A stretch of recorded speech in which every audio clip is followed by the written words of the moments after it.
이준석 위원님 질의하십시오.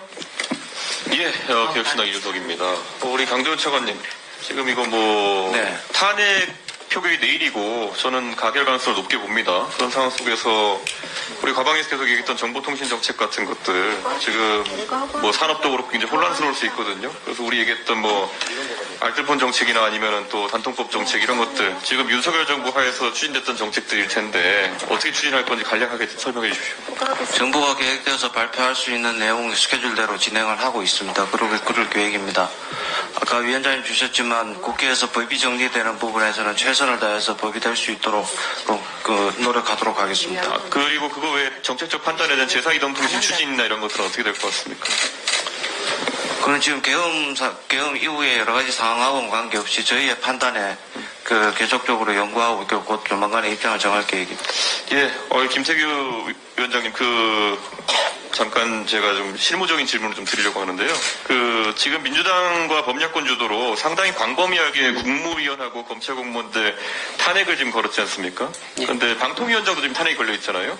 그런데 지금 최근에 보니까 이진숙 위원장에 대한 심리도 이제 진행되고 있고 변론도 하시고 계신 걸로 알고 있는데, 사실 야당을 포함해서 어느 누구도 대통령이 좀 이런 큰 사고를 치실지 몰랐기 때문에 우선 우르르 이렇게 탄핵을 걸어놨는데, 원래 탄핵 심판이라는 건 형사소송법의 절차를 준용하도록 돼 있지 않습니까?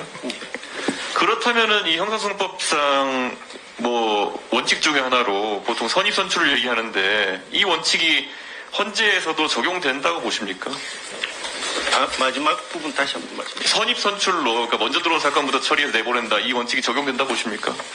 글쎄요, 그거는 헌재 내 사무적인 부분이라서 제가 선뜻 말씀드리기는. 왜냐하면 단일 재판부기 때문에 사실상 지금 여러 개의 탄핵건을 하나의 재판부가 심리해야 되는 상황 아니겠습니까? 그럼 법관의 입장에서 보통 이런 상황에서 어떻게 하게 됩니까? 통상적으로는 저희들 법원의 안에서는 배당이 순서대로 들어오면 그 순서대로 컴퓨터 배당을 통해서 하고는 있는데, 헌법재판소에서 이 일을 어떻게 처리할지는 제가 나서서 말씀드리는 것이 그렇지 않아. 동시에 여러 건을 진행하는 상황이 가능하다고 보십니까? 지금 거의 장관 6명, 장관급 6명에다가 거의 대통령 탄핵까지 진행할 수 있는 그런 여력이 있다 보십니까? 법원에서 일반적으로 일 처리할 때는 당연히 동시에 진행을 하는데, 헌재에서 이 부분을 어떻게 처리할지는 제가 말씀드리는 거는. 예, 알겠습니다. 그러면 지금 국회법 134조 2항에 따르면 권한행사가 정지된 탄핵 상태에서는 사직을 할 수도 없는 상황 아니겠습니까? 예. 그러면 이 모든 사건을 다 처리해야 되는 거는 맞겠네요. 동시는 아니더라도 결국은 다 처리해야 예, 된다. 결국은 다 처리해야 되지 않겠습니까? 예, 알겠습니다. 그럼 실무적인 걸 좀 질문드렸고요. 지금 혹시 방심위에서 나와 계신 분 있으신가요? 좀 질문 드리려고 하는데 앞에 나와.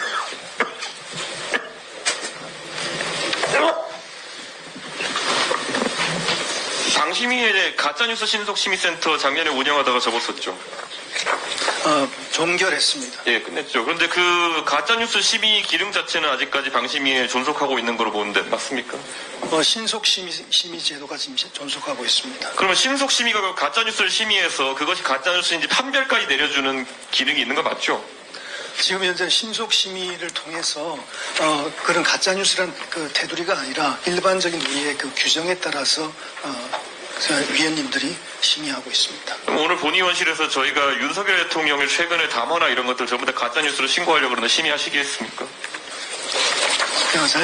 윤석열 대통령의 담화 같은 것을 보면요, 지금 이런 내란 상황에 대해 가지고 상당히 거짓 해명을 계속 하고 있지 않습니까? 근데 방송심의위원회에서 이런 것들이 전파타는 것에 대해서 심의할 수 있는 기능이 좀 있습니까? 심의는 심의위원님들이 하시는 것이고 저희들은 그것을 보좌하는 입장입니다. 근데 심의의 대상이 된다고 판단하십니까? 그 부분은 심의위원들께서 판단하실 사안입니다.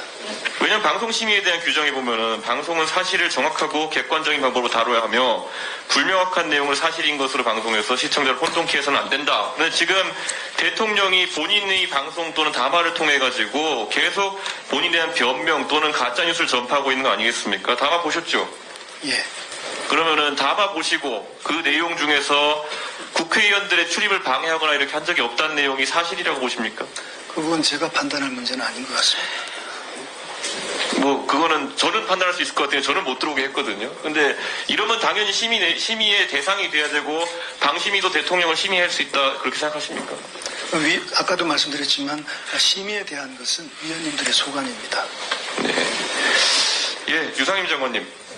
네, 이제 지금 이 상황에서 보면 어떻게 보면은 아까 말했던 탄핵의 상황에 미쳐가지고 뭐 이번에 국무회의에는 적극적으로 참여하지 않으셨다고 이제 초기 계엄할 때 그렇게 증언하신 거 맞죠? 네, 못했다고 했습니다. 알았다기보다. 예. 근데 지금 굉장히 좀 민감한 상황이 그 아무래도 총리님이라든지 뭐 기재부 장관이라든지 이런 분들 같은 경우에는 그 국무회의에서 어느 정도 역할이 있었던 걸로 보입니다. 그분들의 증언을 보면은 뭐 최소한 적극적으로 만류하지 않았다 정도의 그런 의혹을 지금 범야권에 제기하고 있는 상황인데 그래서 이분들이 대통령 권한대행을 나중에 할 수 있냐에 대해 가지고도 범야권은 계속 의구심을 가지고 있습니다. 그런데 만약에 총리와 기재부 장관 이런 분들이 그런 권한대행을 승계하지 못하도록 또 2차적인 탄핵이나 이런 것이 걸리게 된다 그러면은 혹시 본인의 승계 순위가 몇 번인지 알고 계십니까? 네, 거기에 대해서는 알고는 있습니다. 몇 번입니까? 글쎄요, 그러니까 사회부 총리 다음에 번호로 돼 있습니다. 지금 이 상황에 대해서 그러면 어떻게 보십니까? 실제로 지금 아까 제가 김태규 대행께 말씀드린 것처럼 사실 탄핵 심판이 굉장히 지금 많이 걸려 있고 선임선출의 원칙이 만약에 적용된다. 언제서 그렇게 판단한다면은 앞에 있는 거 다 처리하고 오려고 한참이고 그러면은 상당 기간 대통령 권한대행 체제가 이어질 수밖에 없는 그런 상황이거든요.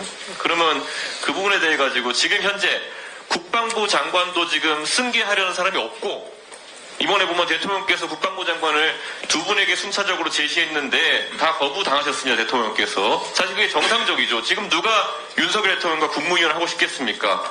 지금 국무위원들의 지금 상황으로 봤을 때 만약에 앞에 다 그렇게 탄핵돼서 또 기재부 장관 또 이렇게 총리 다 탄핵된다고 한다면 국무회의가 진행은 될 수 있는 겁니까?